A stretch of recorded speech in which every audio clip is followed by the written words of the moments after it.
કચ્છમાં કડવા પાટીદાર સમાજ દ્વારા અનોખો નિર્ણય લેવાયો છે, જેમાં આ વર્ષે અખાત્રીજે યોજાનારા 22 યુગલના સમૂહ લગ્નમાં ફેશનેબલ દાઢી પ્રી વેડિંગને તિલાંજલિ આપવામાં આવશે, તો લગ્ન બાદ વ્યસન અને ફેશન મુક્ત રહેવાના શપથ પણ લેવડાવવામાં આવશે। ઉમિયા માતાજી સંસ્થાન વાંઢાઈ ખાતે આગામી સમૂહ લગ્નોત્સવના આયોજનની તૈયારી ચાલી રહી છે, તો હવનાષ્ટમીના આયોજન સમિતિની વાંઢાઈ ખાતે સભા પણ મળી હતી, જેમાં વાલીઓને લગ્ન પત્રિકા, કન્યાને પસંદ કરાયેલા પાનેતર, વરપક્ષને તલવાર વગેરે લગ્ન સંબંધિત જરૂરી ચીજવસ્તુ દાતાના સહયોગથી આપવામાં આવ્યા હતા। કડવા પાટીદાર સમાજની આ સભામાં તંદુરસ્ત સમાજની પરિકલ્પનાને સાકાર કરવાના ઉદ્દેશ્યની ચર્ચા કરવામાં આવી હતી, જેમાં હાલમાં યુવાનોમાં વધતું જતું વ્યસન અને ફેશનને અટકાવવાના ઉદ્દેશ્યથી આ સભામાં એક વિશેષ ઠરાવ પાસ કરવામાં આવ્યો હતો, જેમાં ઉપસ્થિતોએ એક સાથે હાથ ઊંચા કરી ઠરાવને મંજૂરી આપી હતી।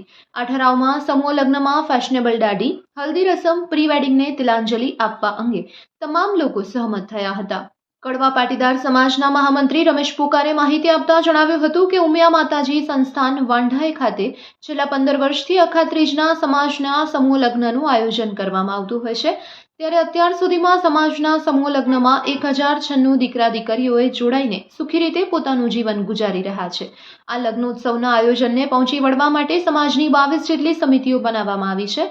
આ વર્ષે સમૂહ લગ્નમાં કન્યાઓના વાલીઓની યોગ્યતા મુજબ સરકારની 7 ફેરા તેમજ કુંવરબાઈ મામેરાની યોજનાનો પણ લાભ અપાવાશે તેવું જણાવાયું હતું।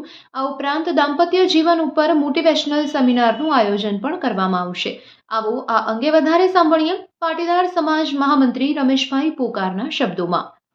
जी, हमारी मातृ संस्था श्री उमिया माताजी मंदिर वांढाई द्वारा लगभग कच्छ में सौथी प्रथम आज थी 58 वर्ष पहला संतों आशीर्वाद समूह लग्न की शुरुआत थी है અને નિયમિત વસંત પંચમી અને અખાત્રીજના સંસ્થાની તિથિ મુજબ સમૂહ લગ્નનું આયોજન થાય છે।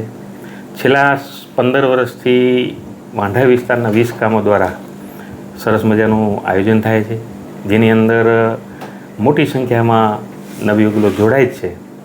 પણ આજે જે વર્તમાન સમયની જે સામાજિક સમસ્યાઓ હોય અને આવું શક્તિનું કેન્દ્ર હોય, ત્યાંથી જો આપણે એની શરૂઆત કરીએ કે ભાઈ જે કુરિવાજો હોય એને જો આપણે તિલાંજલિ આપીએ તો એ ચોક્કસ ત્યાંથી એનો પ્રભાવ પડતો હોય અને લોકો પણ અનુસરે છે। એટલે આવા ઉદ્દેશ્યથી અમે એક દાયકાથી એવા ધીમે ધીમે અમે પ્રયોગ કર્યા છે અને ઘણી બધી એવી સફળતા મળી છે। હાલમાં જે આપણે જોઈએ છીએ કે જે આપણા દીકરા દીકરીઓ છે એની અંદર ફેશન અને વ્યસનનું પ્રમાણ વધતું જાય છે, એટલે એમના માટે અમે એમને પ્રથમથી જ અમારું જે એનું નવયુગલો માટેનું જે ફોર્મ બનાવેલું છે એની અંદર જ એક સંમતિપત્ર છે, એમાં આખા બધા મુદ્દા જ છે। એટલે પ્રથમ દીકરા દીકરીને એમાં જ સંમતિ લઈએ છીએ, વાલીઓની પણ એમાં સંમતિ લઈએ છીએ, એમને આ બધા નિયમો સમજાવીએ છીએ કે ભાઈ કોઈ પણ પ્રકારનું વ્યસન જો હશે તો એ દીકરા દીકરી અહીંયા જોડાઈ નહીં શકે।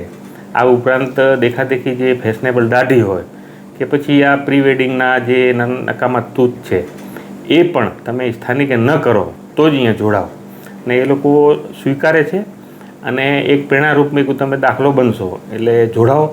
અને આના માટે અમારા 20 ગામ છે એમને પણ અમે ભલામણ કરી કે તમે સ્થાનિકે પણ આનો જે છૂટક લગ્નમાં પણ આનો અમલ કરાવો, એટલે એ લોકો પણ સંમત થયા। ત્યારે અમારી આ રામનવમીના આગલે દિવસે હવનાષ્ટમીના 20 ગામના સમાજના પ્રમુખ હોદ્દેદારો સાથે મિટિંગ હતી અને તેમને પણ આ સૂર અપનાવ્યો છે।